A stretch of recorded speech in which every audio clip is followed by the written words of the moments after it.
My 14-year-old niece turned into a psychopath overnight. My niece Chloe was the kid who made you believe world peace was right around the corner. By 11, she knew sign language. Not because she knew anyone deaf, but in case I meet someone who needs help with directions and I'm the only one around.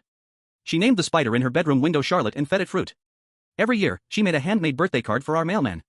To this day, nobody knows how she figured out his birthday. She was 14. The kindest person I've ever known. Then one day, she just stopped. Started? At a family gathering, my aunt mentioned she'd been trying to lose weight. Everyone knew it was sensitive.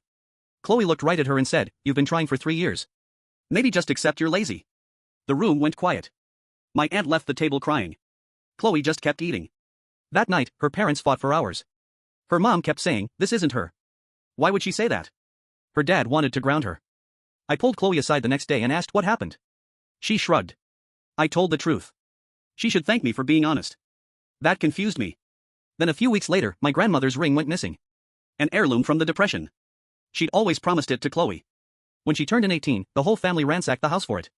Then Chloe posted a photo of herself. At a pawn shop. Caption: "Sold this junk for $250. Easiest money ever." When we confronted her, she didn't even flinch. If it mattered so much, someone should have said something.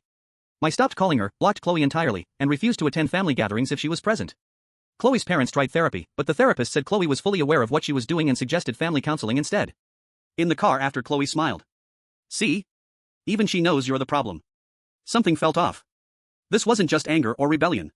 When I looked at her, she seemed empty, like she was waiting for something. Then came her 10-year-old brother, Noah. Like a guy with a boat, he'd always worshipped her. He'd been showing her a fantasy world he'd been drawing in secret for months. Maps, characters, stories he'd never felt comfortable sharing with anyone. Suddenly, this fantasy world was all over his school's group chat. Caption: "This loser thinks he's a wizard." Noah stopped talking to Chloe entirely after that. Wouldn't even let her near him without walking away. We tried an intervention. The whole family gathered. "We're not attacking you. We just want to understand what's happening."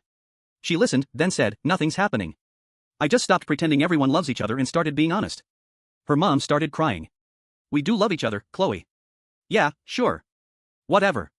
Are we done now?" She stood up and walked out the front door. Mid-intervention.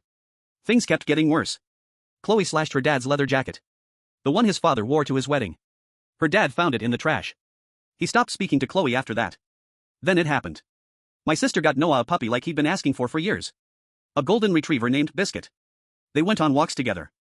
Biscuit slept with Noah. First time anyone in our family smiled for weeks. One day, we were at my sister's house for dinner. Noah was in the backyard playing with Biscuit. Then I heard him screaming.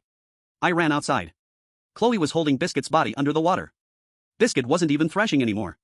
Noah was in the pool on the other end, splashing violently. He couldn't swim. Chloe had thrown him in, too. My sister ran and yanked Chloe away from Biscuit. She dived in fully clothed and pulled Noah out. But Biscuit was gone before anyone could even say anything. Chloe looked at all of us. Her eyes were cold.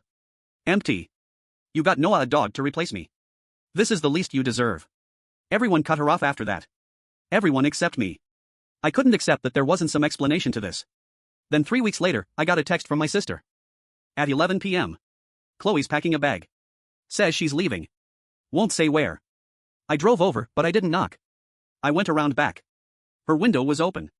I heard her talking to someone on speaker. A man's voice, deep. Not a teenager like her.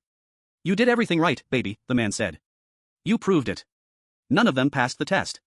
Chloe's voice sounded broken, not heartless like the last few months. "They all stopped loving me." She was crying. "That's the point." The man responded. "Real love doesn't stop. If they stopped after what you did, they never loved you in the first place." Chloe sounded in tears. "What if I just went too far with the tests?" "There's no too far. Your family never loved you. But I do." Silence. It hit me all at once. The ring, the drawings, everything. An older man had groomed her, isolated her from us, convinced her to test us for love. And now was convincing her to run away with him. I climbed through the window. She screamed, dropped the phone. "Chloe? Who's that?" The man's voice came through. I grabbed the phone. "Her uncle, you pedo." I hung up. Chloe was shaking. "You weren't supposed to hear that." "Chloe. How old is he?" She didn't answer. "How old?" 36, I called the police immediately. She was quiet for a long time. Then she said. "He told me if they really loved me, nothing I did would make them turn away from me. That's what unconditional means." She started crying.